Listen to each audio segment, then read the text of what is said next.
Bonjour, aujourd'hui je vous présente l'étude d'un dipôle RL. Il s'agit d'une expérience qui met en évidence la relation entre la tension aux bornes de la bobine et la dérivée de l'intensité qui la traverse. Alors je commence par le montage du circuit. Alors on va lier un générateur GBF permettant de délivrer une tension triangulaire. Alors, il s'agit d'un circuit en série constitué d'un générateur GBF, d'une bobine et d'un résistor. Alors, vous voyez le fil qui permet de lier le résistor et la bobine. On va prendre à partir de ce point la masse par rapport à laquelle on va mesurer les différentes tensions électriques.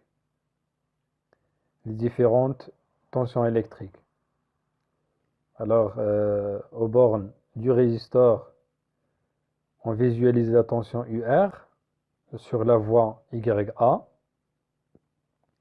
et le fil permettant de lier le GBF à la bobine, je prends un point et je visualise la tension aux bornes de la bobine.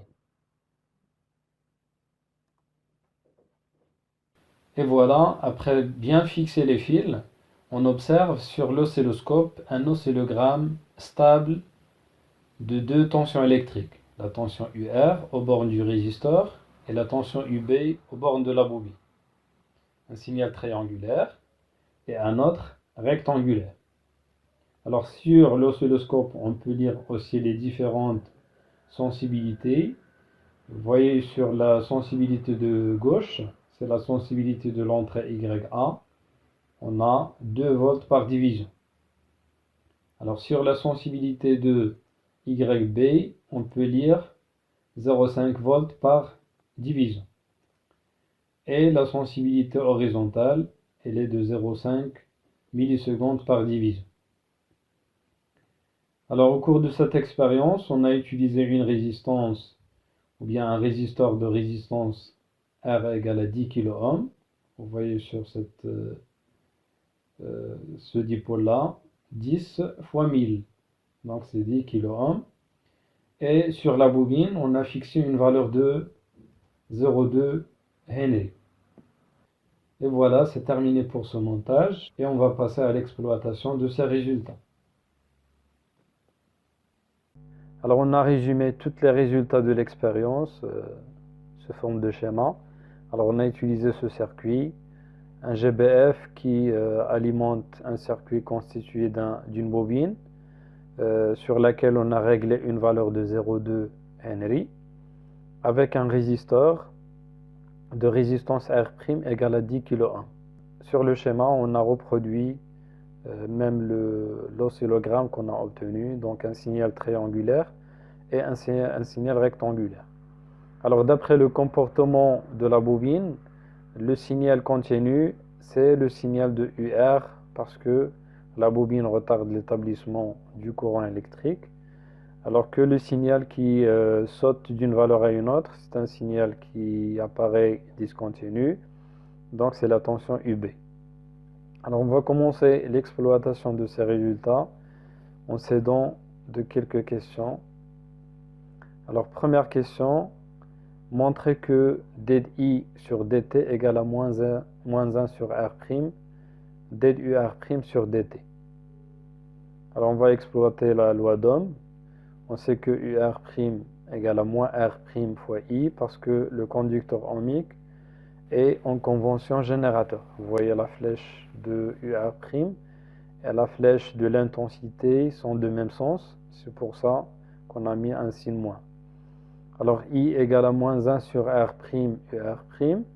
Alors si on dérive dI sur dt, on peut faire sortir le terme constant, moins 1 sur R', dUR' sur dt. La question suivante. Alors on vous demande de calculer la valeur de dI sur dt dans la première demi-période. Alors si on s'intéresse à la première demi-période. Alors vous voyez que la variation de la tension UR, c'est équivalent à 6 divisions. On va utiliser la sensibilité correspondante. Alors la sensibilité correspondante à la tension, on a visualisé la tension UR' sur la voie A. Alors sur la voie A, on a une sensibilité de 2 volts par division. Alors les 6 divisions représentent 12 volts. Les 2 divisions horizontales représentent une durée qu'on va mesurer grâce à la sensibilité horizontale. On a utilisé 0,5 millisecondes par division. Et on va effectuer une application numérique, sachant que R' est égal à 10 kilo qu'on va multiplier par 10 puissance 3. 6 divisions fois 2 volts par division, divisé par 2 fois 0,5, 10 puissance moins 3. Alors la dérivée de I par rapport au temps, c'est moins 1,2 ampères seconde moins 1. La question suivante, déterminer la valeur de UB dans la première période, ou bien dans la première demi-période.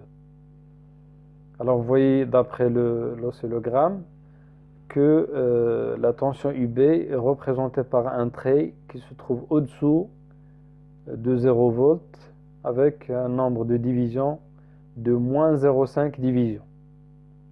Alors pour calculer la tension UB, bien sûr on va utiliser la sensibilité correspondante. Alors on a utilisé 0,5 volts par division qu'on va multiplier par 0,5 division. On obtient moins 0,25 volts. La question suivante, comparer la valeur 0,2 Henry réglée sur la bobine au rapport UB sur DI sur DT. 0,25 divisé par 1,2, on obtient 0,2 volts seconde ampère moins 1. Alors si on considère dans le système international volt seconde ampère moins 1 c'est Henry, donc UB sur DI sur DT égale à 0,2 Henry. Et on peut déduire que UB s'écrit sous forme 0,2 DI sur DT. Alors on constate que la tension au bord de la bobine est proportionnelle à la dérivée de I par rapport au temps. Alors en résumé, on peut associer à la bobine une autre constante. On a déjà vu que la bobine dans le régime permanent se comporte comme un résistor, mais dans le régime variable, il se comporte différemment lorsque l'intensité varie. Alors cette valeur qu'on a trouvée représente une grandeur caractéristique de la bobine, appelée coefficient d'inductance, noté L, son unité est Henry. Alors on peut écrire UB égale à L DI sur DT. Alors pourquoi on n'a pas fait apparaître le comportement de la bobine comme résistor? Parce qu'on a utilisé une résistance qui est très grande du résistor. On a utilisé la résistance R' égale à 10 kΩ. Ça veut dire qu'on a négligé le comportement de la bobine comme conducteur ohmique. Alors on peut saisir une remarque, c'est que lorsqu'on introduit le noyau de fer dans la bobine, on augmente considérablement l'inductance L. Alors en résumé, la bobine est caractérisée par deux grandeurs physiques, l'inductance L et la résistance interne. Alors en tenant compte du comportement comme conducteur ohmique, on peut écrire que la tension UB au bord de la bobine s'écrit sous forme L DI sur DT plus RI. Donc un cas particulier, c'est un cas idéal. Si la résistance est nulle, c'est une résistance inévitable parce que le fil permettant de construire la bobine, c'est un fil qui est très lent, qui présente une certaine résistance. Alors le cas idéal, c'est que si la bobine présente une résistance nulle, cette bobine est appelée bobine idéale. Alors l'expression de la tension au bord de la bobine s'écrit tout simplement LDI sur DT.